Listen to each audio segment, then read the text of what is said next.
Hey guys, Mr. Buckwheat here, bringing you part one of my tutorial on how to set up a fully automated Plex server.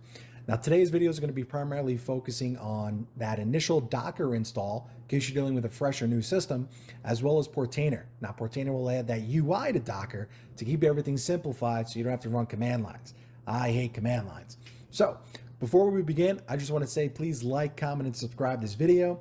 If you haven't already, check out my other videos showcasing everything that I have on there, and subscribe to those notifications, as this will be a multi-part video showcasing all those 40-something containers that I have running, going over how to install it and the best practices and skills that I've learned. Also, on a side note, I just want to say, in case you are looking for somebody to do this for you, I do offer my services if you're uncomfortable running everything on your own.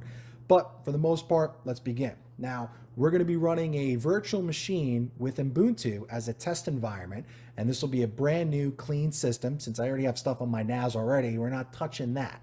So this will kind of be a universal language, as Ubuntu is probably the most common one that everyone uses. But if you have a Synology, if you have a Qnap NAS, the same command line codes and structures will basically be the same.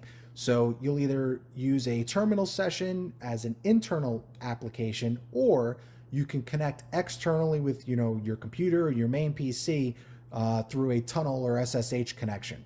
And you can use programs like PuTTY, but for the most part, they'll all be the same. So let's begin. All right, so here we are on my Qnap desktop. Now, a couple of things that you're going to want to do right after you finish this install. If you're working with a clean and fresh system, I recommend you create a couple folders first. Now we'll do the same thing in Ubuntu, but I'll show you how to do this on Qnap. So very first thing, after you're done creating a user, you're going to head over to Control Panel. You're going to open up Share Folders. And the first folder that you're going to want to create is a container folder. This is where you're going to store all your settings, all your config files for all the containers that you have running. Now I already have this created, but I'll show you what mine looks like. So on my volume 1, here's my container folder. Here's all the folders that I have for each of my containers running. And inside each of those containers are all the settings that I have configured. The reason why you want to do this is simply organization. It keeps everything nice and tidy. If you need to run a backup, if you need to restore, you can easily access this, you know where it is. It just makes your life a whole lot easier in terms of upgrading, switching things around. You know where it is. The other thing that you want to do is you're going to want to create another folder called Media. This is following that trash guides guide, where you make that massive or uppermost level data folder with everything stored underneath it. So in my case, I have a media folder, and then if we were to go to my media folder, again, I have two separate volumes. Explained that in the previous video. I have the OS running on the M.2 drives, that's volume 1, and then all the hard disk drives are volume 2. So that's where the bulk of the storage is. So on volume 2, I have the media. So media, again, all the folders that are in here, downloads, movies, TV shows, everything's in this folder, because now when I mount or I bind the volume path in the Docker containers, all I have to do is mount one volume, media. That's it. I do /media and everything's there. I can then go into the program and tweak and mount the individual folders there. But when I'm creating the image, I only have two really main folders that I'm mounting. I have the containers and I have the media. Now the other reason why you want to mount path at the highest most tier with subfolders is because when I'm using hard links and I'm moving data, or I got to transfer things from one folder to another, it's instant. Because we're only mounting that media path, it sees that as the main disk. If I were to mount media/TV and then media/downloads, whatever program I'm using would see that as two separate disks. So if I were to copy something or move something from one disk to the other, it's going to literally copy the entire file over again. We don't want that. We want to hard link stuff. So that way, when something's done from downloads or something's done from TV shows and I want to move it to something else, it's instantaneous. All it does is it just rewrites the path. instead of copying the entire file over again. So that's a big thing. I highly recommend doing it this way. If you don't have it already, I would try whatever way possible to organize your media to get it done this way. You're going to save a ton of useless rewriting, files and data that you don't need to do. You're wasting time, and you're doing double the work. All right. So again, how we're going to install everything on Qnap. Once we open up that app store, we have Container Station up and running. So when you click on App Store, you download Container Station. This is their version of Docker. So mine is a little bit different. I already have everything running on here. Here's all my containers, but for the most part, this is Qnap's version of Docker. So once that's installed, the next thing you want to do is we're going to want to open up a command line. Get some type of terminal session connected. So for Qnap, we're going to have to enable a specific setting. We're going to have to turn on SSH. So how we do that is we'll go into the control panel. We'll go into telnet/SSH. We're going to look for a setting called Allow SSH Connection. Now, I have this off by default, and I recommend you keep this off once we're done. You do not want to keep this on, because this is one of the biggest vulnerabilities that you could potentially, cause your system. You don't want to do that. So enable this just temporarily for now. We're going to hit apply, and remember to click on Edit Access Permission and check off whatever username you have. In this case, Mr. Buckwheat, this is a test. So this is already enabled. And we're going to open up a program for Windows. I use PuTTY, and I'll leave a description below for that. So let's go down. Let's open up a new session here. I'll drag this over so you can see. So in the host name, that's just typing in your local IP address for your NAS. So for my Qnap in this case, I'm on a Thunderbolt connection, so that's 169.254.411.48, and we'll hit open. We'll drag this over so you can see exactly what I'm doing. All right, so we're going to log in as my user. Remember, this is case sensitive, so Mr. Buckwheat. Hit enter, enter my password. Perfect, look at that. Now we're in the terminal session. We're good to go.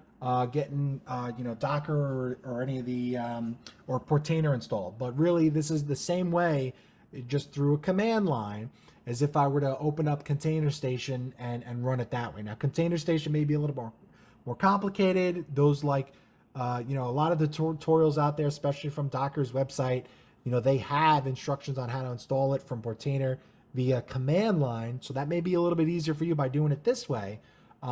Which is what I recommend, because you can also use sudo privileges and make sure that you're giving the correct permissions, so that way we're good to go. But since I already have Docker installed on here, if I were to just type in Docker, you'll see, here's all the help and command lines prompt up showing, hey, this is already installed, you're good to go. So if I did Docker ls for list containers, I hit, oh, excuse me, not ls, it should be ps, yeah, ps. Here's all the containers I have. Here's everything. I know it's a little bit different to see, but see if we can move it this way. Here, Prowler, Tatuli, Sabin, ZB, everything, all my containers running, it's already in. So this is the same instance through this command line as if I was accessing Container Station right here in Qnap. So what we're gonna do here is we're gonna create basically a test environment from scratch. Now, obviously, I'm not gonna delete any of my stuff and start over. So what I'm going to do is I'm going to create a virtual machine. So this will be a clean install of Ubuntu. I figured I use Ubuntu because that's just kind of like a universal common practice through Linux. Ubuntu is free to download. Everyone has probably heard about or used Ubuntu before. If not, I'll provide the links on how to get that set up. So like I said, what we want to do is we want to get to that command line prompt. So if you're in Qnap, you follow the same instructions, or you can skip ahead to when I'm at the terminal session. But for now, this will be a fresh, clean install of Ubuntu via virtual machine. It'll be basically the same way. So let's get this started. And again, like I said, this should be ready to go, and hopefully it goes fast. But we'll do this in real time, and I'll skip ahead of all the the boring parts. So starting off, we'll hit. Let's connect that. That's good. Okay, so we'll do a try/install, and then the initial installation for Ubuntu, you're just going to follow the prompts. It'll ask for, creating a user, your time zones, all that stuff. So we're just going to kind of fast forward to that. This way we go straight to the desktop. I'll pause when I'm creating the user stuff so you can see what I do there. But for now, let's skip ahead.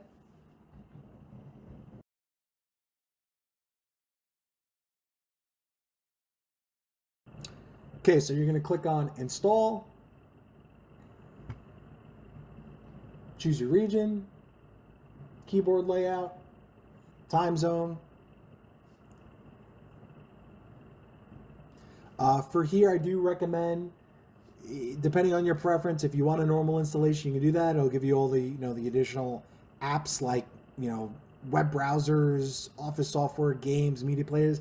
For this instance, we don't need all that stuff. I'll be honest, I probably think that maybe like 90% of you are going to choose a minimal installation and then pick and choose which apps you want later. But for now, again, we're just trying to get this installed as fast as possible. So I'll go with minimal. I'm going to deselect this and we'll update that later once we're back on the desktop.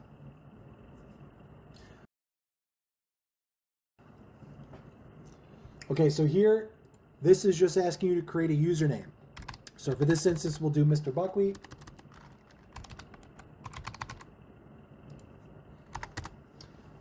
The computer name, what I like to do is I delete all this extra at the end. I keep it nice and simple, so we'll just call this virtual machine. That's it. Let's do enter a password.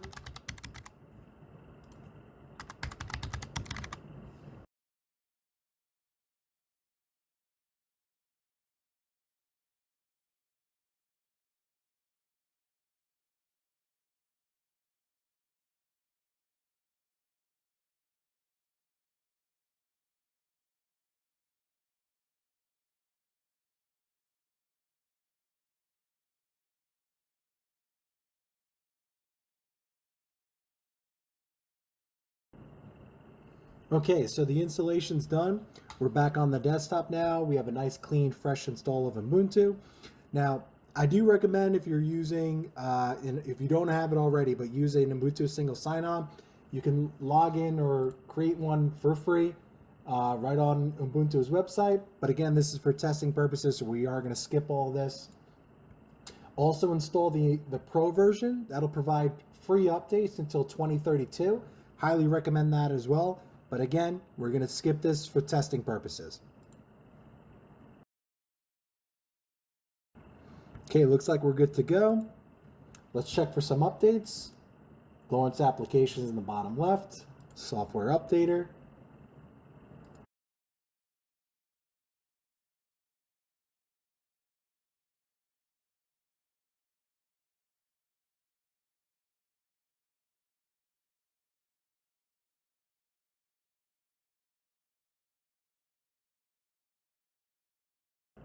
Okay, so we're back on the desktop. Now, check one more time that we are up to date. This should give us an okay saying that we're good.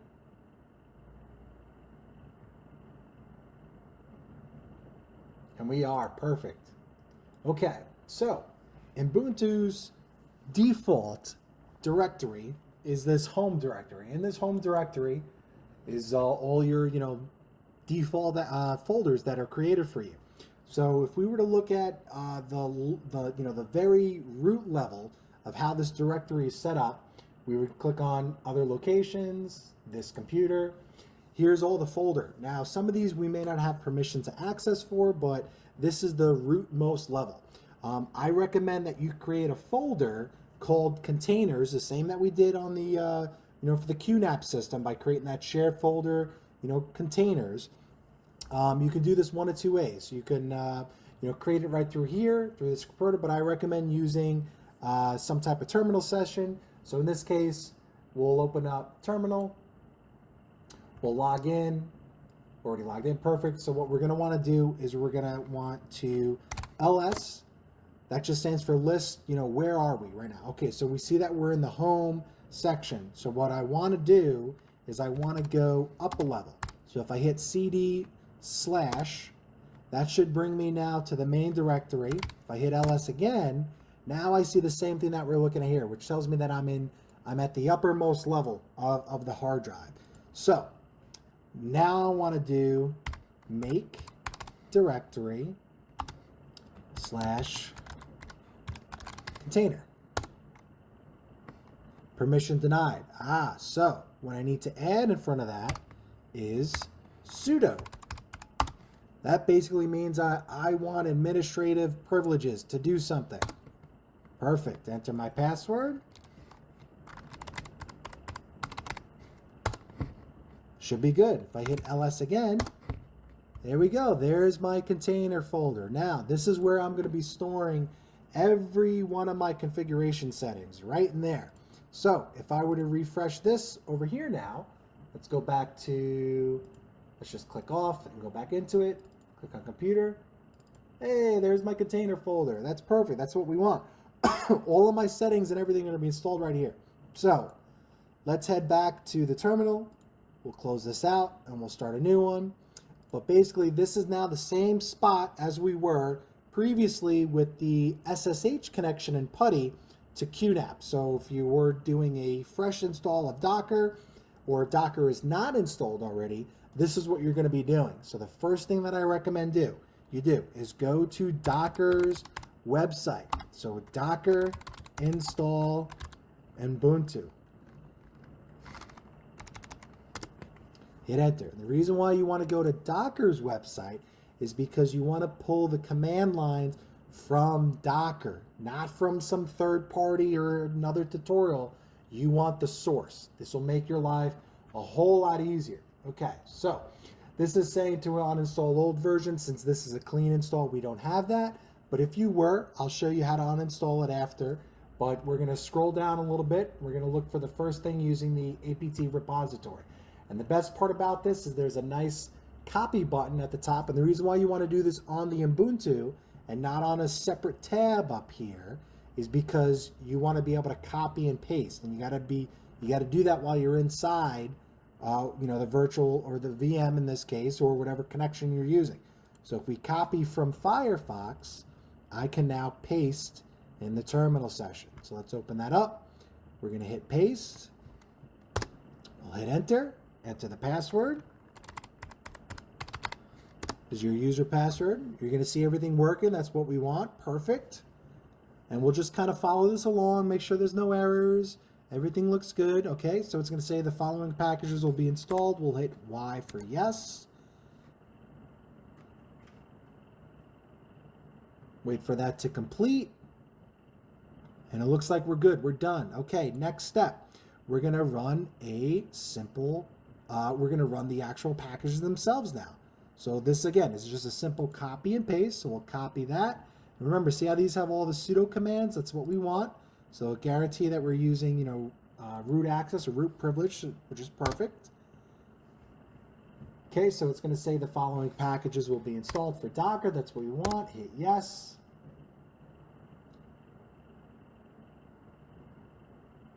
Wait for that to complete.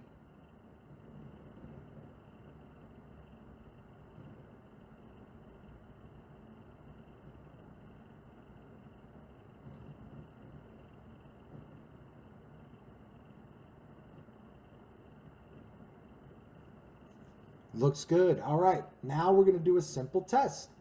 We're going to run the hello world container.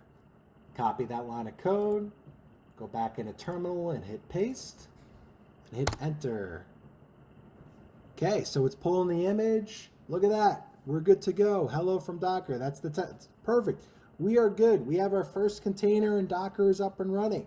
Now, let's get Portainer installed. Portainer, like I said, will give us that simplified UI, and it'll let us manage, create, and secure all of our containers. So again, we're going to do Portainer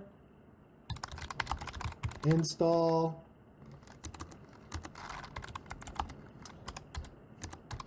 Ubuntu. Okay, so Portainer comes with two versions. There's a business edition, that's the BE, and then there's a regular community edition. I recommend go with the business edition, and the reason for that is you'll get a couple extra features like ChatGPT, which is kind of cool. I mean, an AI that lets you ask questions on how to create containers. It'll show you how to create compose files. Really neat stuff, as well as it'll give you a automatic update checker. So it'll look at all the images that you have, and it'll let you know if there's an image that's out of date, and it'll allow you to update it right inside of Portainer. So we're going to scroll down a little bit, and we're going to look for the first deployment. Now this first step is actually asking you to create a volume. But remember, we already did that. By creating that container folder, we're going to house all of our settings inside of this container folder. So those Portainer settings, we're going to create a separate Portainer folder inside of this, and that'll store all the config files that we need for Portainer. And so that you can skip this first line. We don't need that. We're going to create our own volume. But we're going to copy this line, and we're going to modify it just a little bit. So we'll hit copy. We'll go to our terminal session and hit paste. Now, a couple of things. So here's the V. -V stands for volumes that this instance or this container is going to mount. So the first one and the most important one is this Docker sock connection.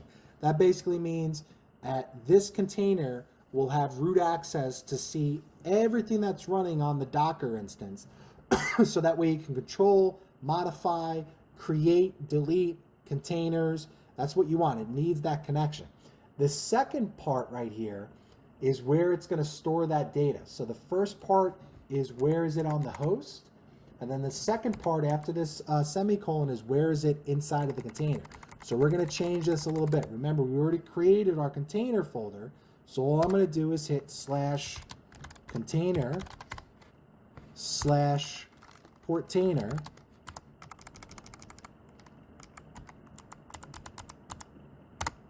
and that's going to be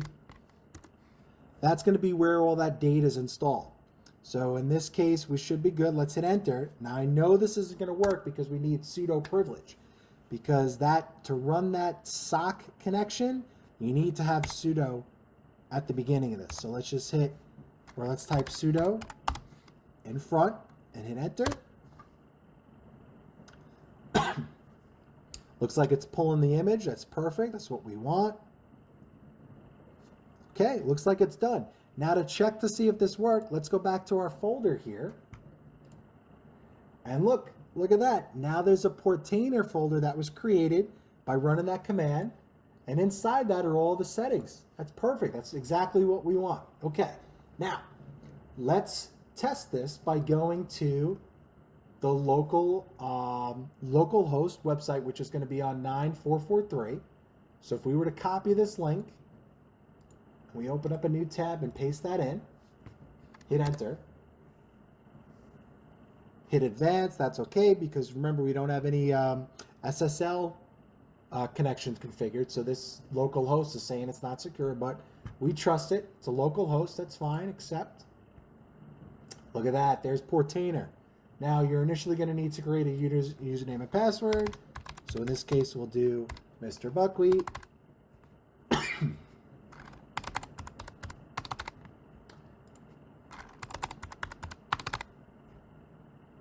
I'm gonna add a couple of things to that. That's fine.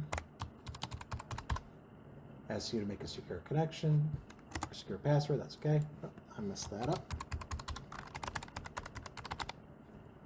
Create user. That's fine. We could save that so we remember it. Now here's again, because we installed the business edition, we have to copy our license key over. It's free to do. All you do is you click on this link here. It's going to ask for your information. You can fill that out. They'll give you the first 3 nodes. What a node is just an instance of running Portainer, or in this case, this virtual machine is one node. My Qnap setup or system would be another node.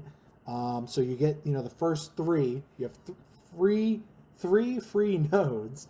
I doubt anyone's going to be running more than that, so that should be okay.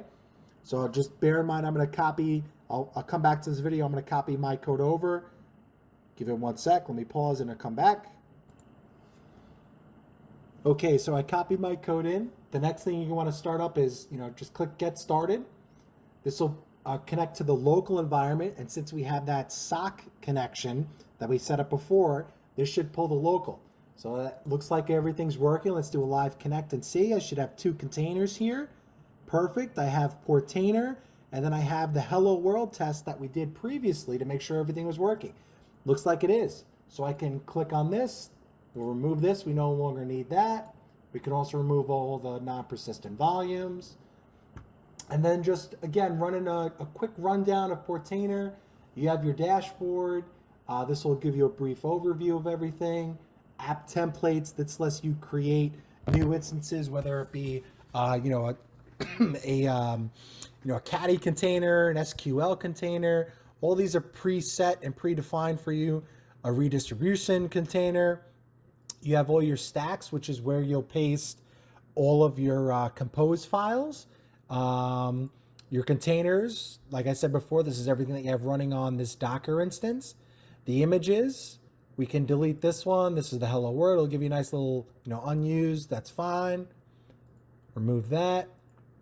Here's all your networks. Now, I highly recommend, by default, Portainer as well as Docker will default on the bridge network. I recommend you create a new network. You can label this whatever you want, but for simplicity, we're just going to label this external.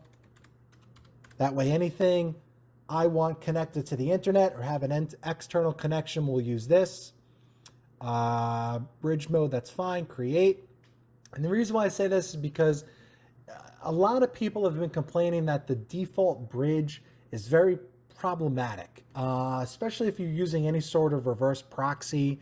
For some reason, this default bridge just doesn't get along with other containers, and it causes a lot of headaches. And for me, creating this new network, a separate network, just kind of solves all those issues. So I recommend doing that. Volumes, we don't have any volumes because we mounted everything already previously, but this is where Docker would create encrypted folders where if they were housing, configurations or settings for a container and you didn't specify a volume, that's where these volumes will be created. And then finally, you'll have events, which is just a log summary, and then you have just like your host. Now with the business edition, you get a couple of extra features, which I recommend you enable. One of which is if we go into host and we click on setup, you'll see here there's an option to enable checking if an image is up to date. I have that on, and then just hit save. Now when we go to our containers, we'll get this nice little green checkbox letting us know that the container is up to date with the latest image. Excuse me. That'll simplify everything in terms of letting you know if anything needs to be updated, but we'll also dive into that later on in a future tutorial by using a watchtower to keep all of our containers up to date. So that pretty much sums it up. This is, again, a simple way. Is probably the hardest part in getting set up is Portainer. But once this is good to go and this is updated and up to date and running properly, we can begin creating all sorts of containers. I'm going to show you guys how to do everything through Portainer, whether it's composed files, whether it's running the individual containers from scratch. But for the most part, everything that I do from here on out, I'll be utilizing this Portainer. And the best part about this is, again, we're in a virtual machine right now.